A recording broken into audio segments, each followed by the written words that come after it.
Hi friends, welcome to my channel. நம்ம இன்னைக்கு என்ன பார்க்க போறோம்னா சம்பா ரவை எப்படி செய்யலாம்னு பார்க்கலாம்.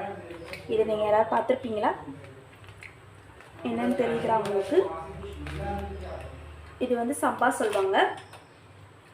இது நம்ம உப்புமா எப்படி செய்யலாம்னு பார்க்கலாம். இப்போ நான் இந்த உப்புமா தான் செய்ய போறேன். பாருங்க. எண்ணெய் சூடாச்சு கொஞ்சமா கடுகு போட்டுக்கிட்டேன்.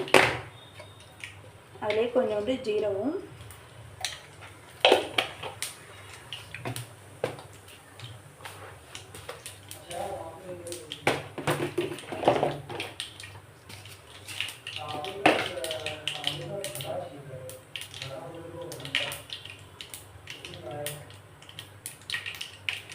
கடுகு பொடியுது. கடுகு பொடிஞ்சதுக்கப்புறம் நம்ம வெட்டி வச்சுருக்க வெங்காயம் கொஞ்சம் கருவேப்பிலையும் சேர்த்துக்கலாம்.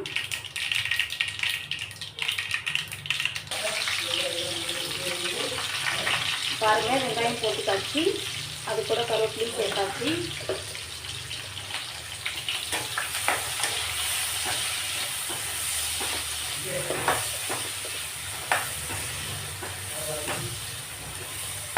இது கொஞ்சம் நல்லா வணங்கட்டும்.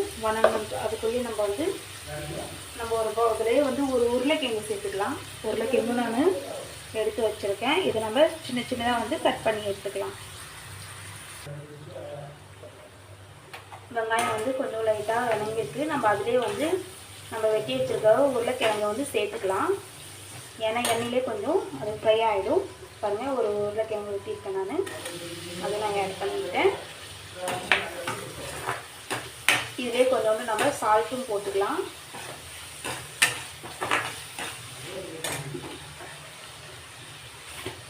கொஞ்சமாக சால்ட் போட்டாச்சு.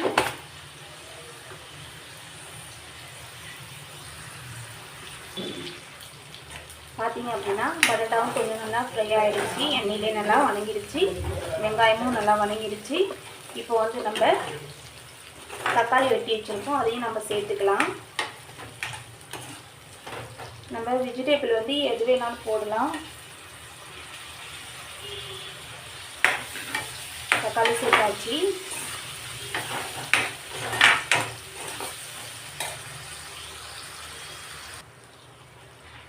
பார்த்தீங்கன்னா தக்காளி போட்டாச்சு. தக்காளி கொஞ்சம் நல்லா வணங்கிடுச்சு. இப்போ நம்ம கொஞ்சம் இஞ்சி பூண்டு சேர்த்துக்கலாம். கொஞ்சமாக இஞ்சி பூண்டு பேஸ்ட்டு சேர்த்தாச்சு.